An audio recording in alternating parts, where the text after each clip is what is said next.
In this collection of videos, we're going to talk about polynomial functions.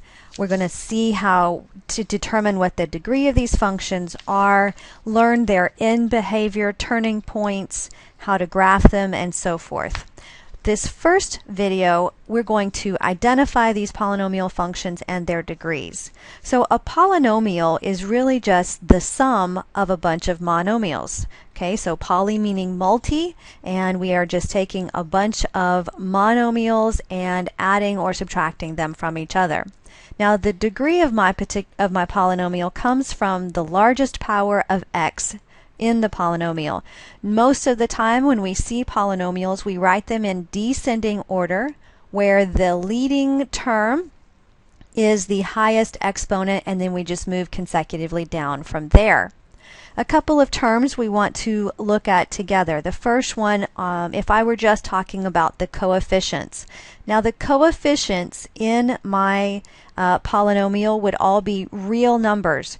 Real numbers, remember, can be integer values, so 1, 2, 3. We can have fractional values. We can have square root numbers. Any of these options are valid for real numbers. So the coefficients in front of my variables can be real numbers. We already defined what the leading term is, and with our leading term we also have a leading coefficient. And finally, at the end of my polynomial, we typically have a constant term, where this is the last coefficient or the last real number in the polynomial, followed by x to the 0th power. Okay, so my x variables, or my variables in here, will start with the nth expression and decrease as we go down all the way to x to the 0. Now we never write x to the 0 because anything raised to the 0th power is always 1. So although this term at the very end, my constant term, that is at the end of my polynomial function, is generally just a number, just a real number, it has an understood x to the 0th power contained with it. You just might want to be aware of that as we move through this lesson. So having defined those terms, let's go ahead and let's see if we can identify a couple of examples and determine whether or not they are polynomials. And if they are polynomials, let's state the degree. So the first one we're going to look at here, and let me make this a little bit bigger for us. The first one we're going to look at for letter A says f of x is equal to 3x minus 4x cubed plus x to the 8th. If you notice in this sum of monomials, okay, all of the coefficients next to the variables are real numbers, and we have, although this is written in ascending order, going from the smallest power of x up to the largest power of x, we can still see that this would be considered a polynomial, and it is degree 8. So it's the highest exponent here. So yes, and it is degree 8. Let's move on to this example here for part B, however. Notice that I have a fraction here, right? I have my variable in the numerator as well as my variable in the denominator. Because I have that scenario that just threw this out, polynomials will not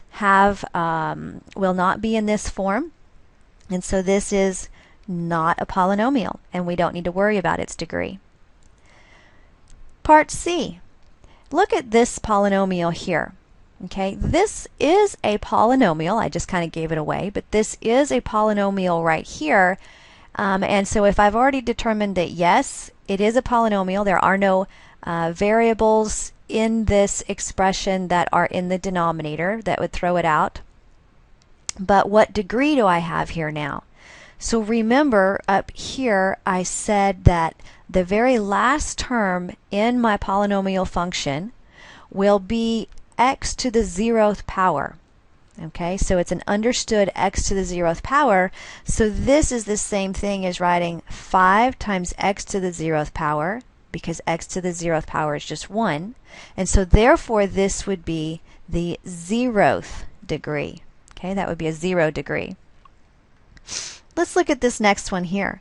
Letter D. Letter D says I have two terms that are being multiplied together. No the variable is not in any fraction form. It's not in the denominator or anything.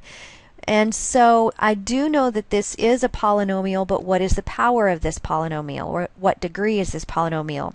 Well, quickly in my head, I know that if I FOIL or multiply x times x, I get x squared, and that's the highest exponent in this, so this is a second degree polynomial. Letter E. Here we have this function right here. I have coefficients of my variables as real numbers, so that's good.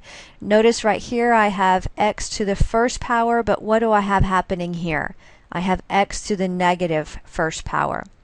So this is not a polynomial, and it's because of this x to the negative 1.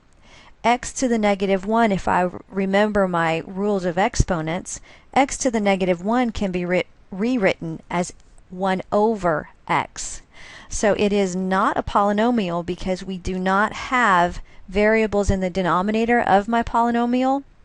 Another way to think of that is all of the exponents that I have on my variables will be positive, and so therefore, because negative exponents give me fractions. Last but not least, let's look at this polynomial over here. I have x cubed, x squared, x to the first, so no exponents in the all of my exponents are positive, let's say it that way. And it is a polynomial even though the coefficients of my variables are fractions. That's totally okay. So yes, it is a polynomial, and it is a third degree polynomial because this 3 is the largest exponent in my polynomial function, so it's a degree 3. And that's how we can kind of identify polynomials, whether they are or are not polynomials, as well as the degree of that polynomial.